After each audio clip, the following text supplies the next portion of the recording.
साधन भजन करके थोड़ी देर चुप बैठ, कुछ ना कर। कुछ ना करने में भगवत विश्रांति योग होता है।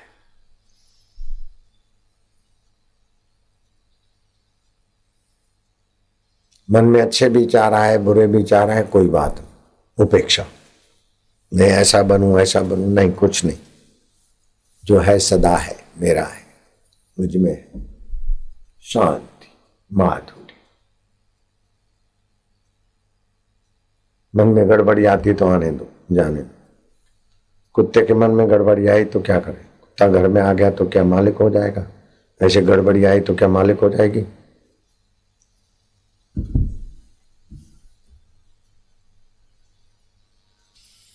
ओम शांति, ओम आनंद। चुप, इसको बोलते चुप साधन। ये सब साधनों का अंतिम है। ज्यादा देर नहीं होता तो इसका एक तरीका है। लंबा श्वास लो और एक टक देखो भगवान को, स्वस्तिक को, ओम को या गुरु को। एक टक देखो।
और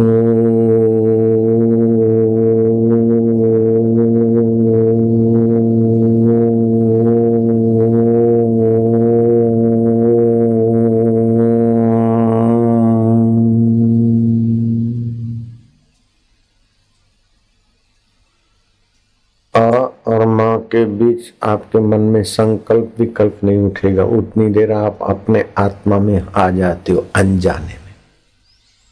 अगर 10, 15, 20 मिनट इस प्रकार तुम बैठे रहो घर में, जहां भी साधना की जगह मिले, बहुत शीघ्र भगवत विश्रांति, भगवत ज्ञान, भगवत रस के नजीक चले जाओगे। ये करने के बाद कभी लोगों के बीच बैठे हो तो श्वास अंदर गया और बाहर आए तो एक, श्वास अंदर गया तो शांति, बाहर आए तो दो।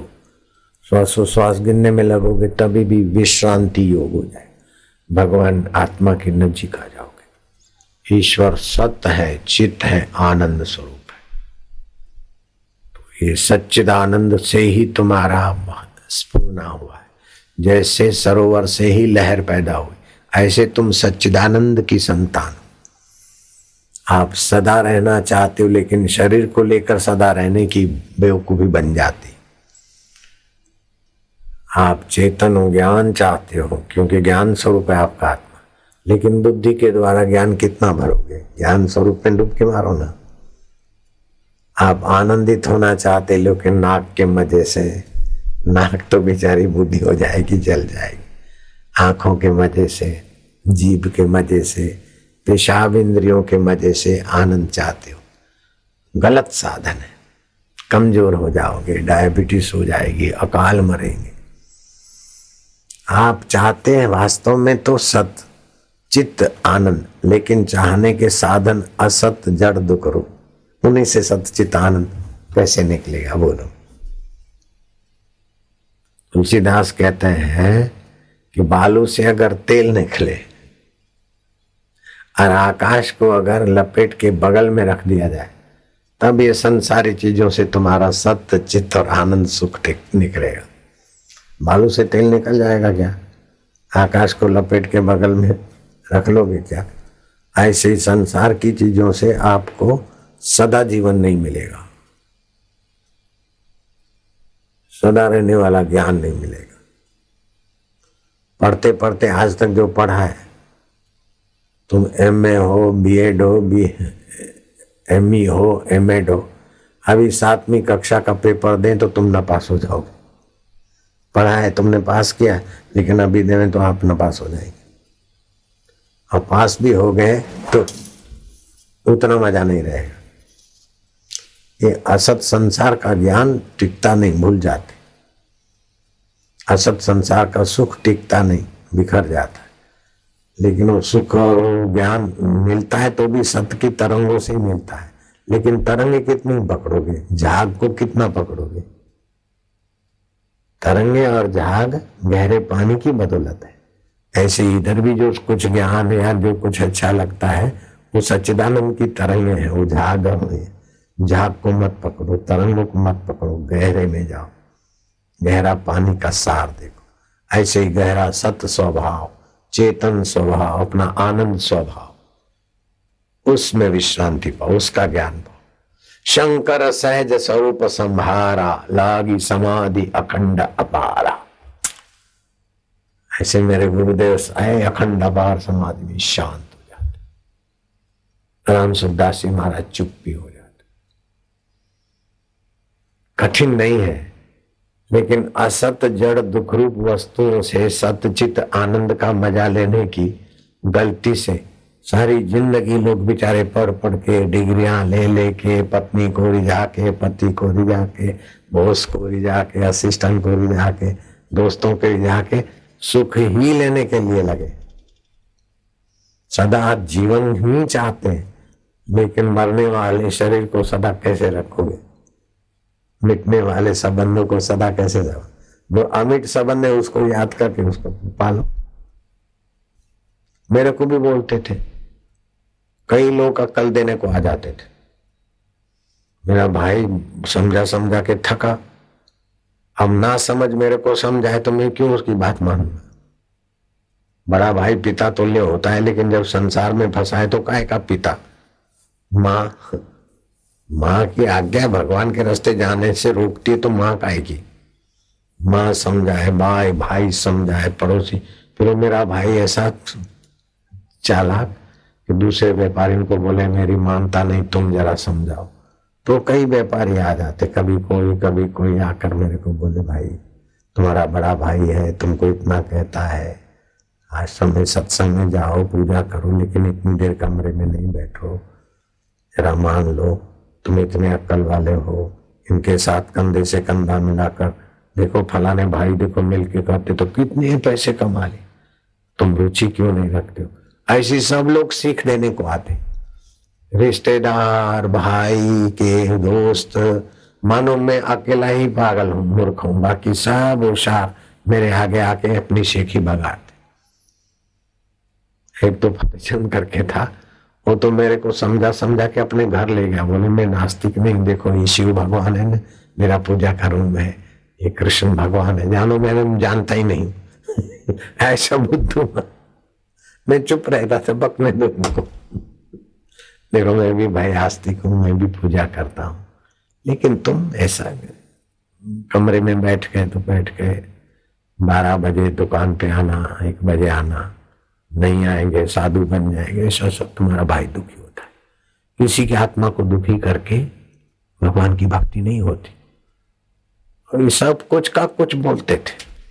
फिर मेरे अंदर से एक आवाज आती थी, जिसने ईश्वर को पाया नहीं उसकी बात में क्या दम। कितना भी कोई अक्ल दे, तो बुरा न लगे तो मैं सुनूं क्या, ठीक है आप ठीक कहते, ठीक कहते। फिर अंदर से यही आवाज आती कि इसको ईश्वर की तो प्राप्ति हुई नहीं, तो इसकी सीख में क्या दम।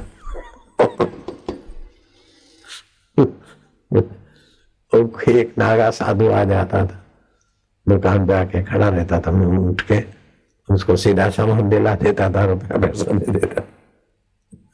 कोई आया गया तो मैं जरा खुले हाथ कुछ कर लेता था। तो कभी बोला नहीं भाई नहीं तुम नहीं करो दान, या नहीं ये करो, ऐसा तो नहीं बोला, उसकी हिम्मत नहीं थी। भले उम्र में वो बड़ा था, मैं छोटा था, लेकिन मेरी अपनी सूझबूझ और मेरा दबदबा था, वो नहीं बोलता था। मैं छोटा था तब तो रुबाब मारता था, जब मैं 18 साल का हो गया उसके बाद उसका रुबाब बना गया। वो मेरा बिल्कुल इधर भी आके मत्था टेकता था। वो भाभी भी मेरे को गुरु मानती थी, पहले जो मार खिलाती थी वो फिर गुरु मानती थी।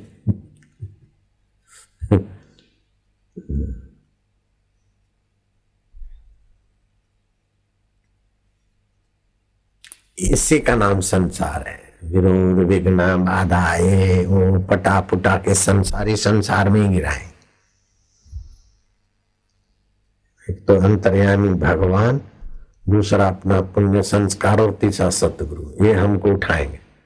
अगर अपने पाप संस्कार हैं तो भी अपन गिर जाएंगे, अथवा पाप संस्कार वालों से हम लोग उठ बैठ करते उनकी बातें सुनते तब भी अपन गिर जाते। हम तो ऐसों की बातें नहीं सुनते, लेकिन ये सब सुनाते थे तो फिर अंदर में भगवान का सुमरन करते कि भगवान अब आप ही तो हमारे हो। तो धड़ाक से आता कि इनको ईश्वर प्राप्ति हुई नहीं तो इनके बकवास को क्या महत्व देना। फिर मैं हंस पड़ता, बोले यार तुम, हमने इतना समझाया तुम तो हंसते रहते हो, तुमको असर नहीं होती। मैं क्या नहीं नहीं मैं तो सुना, ठीक है। फिर वो जो फतेहचंद था ये था, वो फिर लाइन में लग के यहाँ मत्था टेकने आते थे। मैं क्या क्यों तुम्हारी बात मानते हैं? तो बोले साईं अभी तक आपको याद है, माफ करो ना। मैं क्या माफ ही है। और उनकी बातें मानते, उनको गुरु बनाते तो हमारी तो दुर्दशा हो जाती। हमने तो हमारे लीलाशाह भगवान को गुरु मान लिया। आओ श्रोता तुम्हें सुनाऊं महिमा लीलाशाह की, सिंध देश के संत शिरोमणि बाबा बेपरवाह। दुख को हरते सुख को भरते, करते ज्ञान की बात जी, जग की सेवा लाला नारायण करते दिन में रात की। जीवन मुक्त विचरते हैं ये दिल है शहंशाह की, आओ श्रोता तुम्हें सुनाऊं महिमा लीलाशाह की। अपन तो मस्त गुरु जी की महिमा का ही प्रचार, गुरु जी के प्रसाद का ही विस्तार हो रहा है, मौज। जिनको भगवान का ज्ञान नहीं हुआ उन अज्ञानियों की बातों में रखा क्या है। यही आवाज आता था, इनको भगवत प्राप्ति नहीं होती, इनकी बात में दम क्या है। फुर सब सुन के फुर हम मजा लेते अकेले। सब लोग मेरे को सिखाते और सब अपने नजर से मानते कि कैसा आदमी। फिर जब कंट्रोल की शक्कर बक्कर चली और कुछ सेठों ने पैसे कमाए, नकली बिल या ग्राहकों के नाम लिखे, तो कोई इंस्पेक्टर आया, उसने चौपड़े वोपड़े पकड़े और सब, तो सब मेरे पास आए कि भाई तुम तो भगवान के भक्त हो, अब हम कैसे छूटे।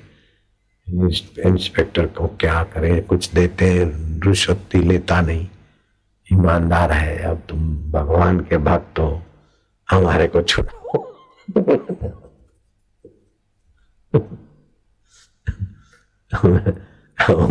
जो बुद्धू मान के अकल देते थे ऐसे फंसे।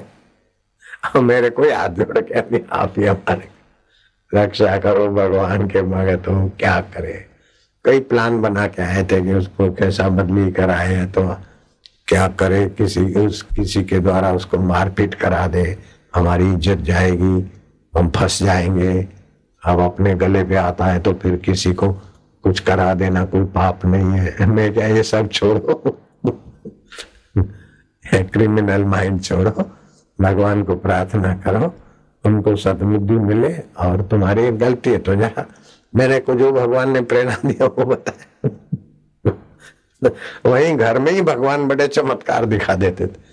जो लोग अक्ल देते, बुद्धू मानते, उनको कोई प्रॉब्लम आता तो वही घुटने टेक के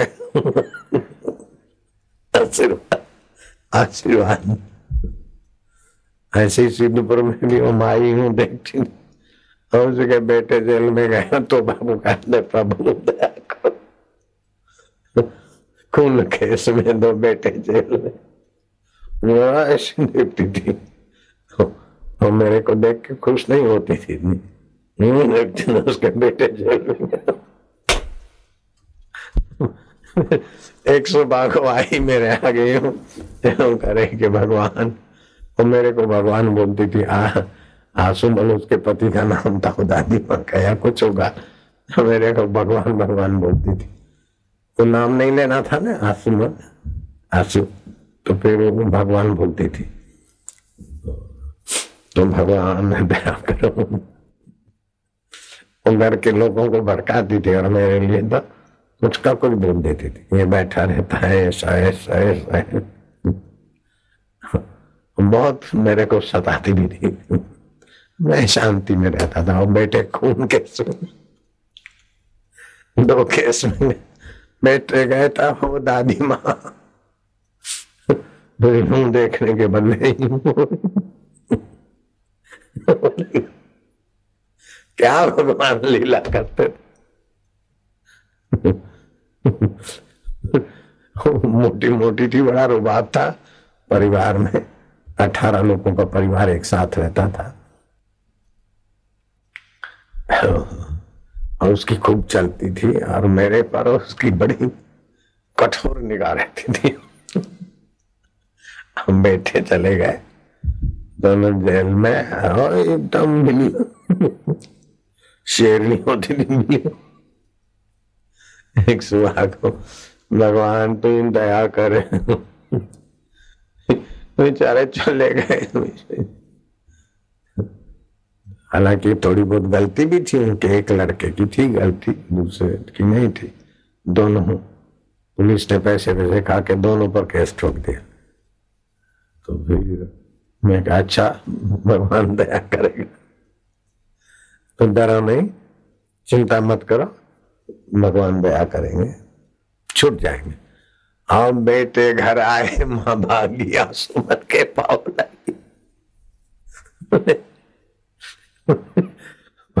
मैंने तो नहीं कहा कि वो खून केस में पकड़े और ये माई मेरे को आंखें दिखाती है, भगवान उनको सजा दो, ऐसा मैंने नहीं सोचा, नहीं कहा।